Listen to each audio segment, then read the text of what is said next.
Pilipinas. Samantala, nananatiling walang banta para sa idaraos na kapistahan ng Poong Nazareno sa Maynila sa January 9 o bukas.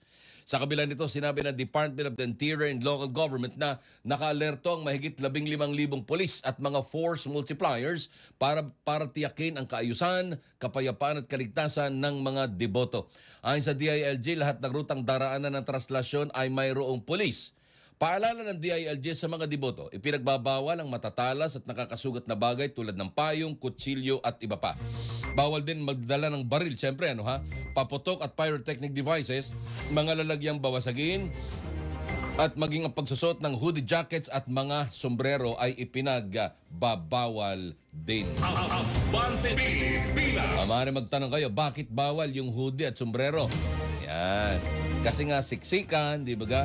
Pagkatapos ay sa dami ng tao, kung meron kang gustong gawin, pwede mong gamitin yung pantakip sa mukha mo para hindi ka makilala.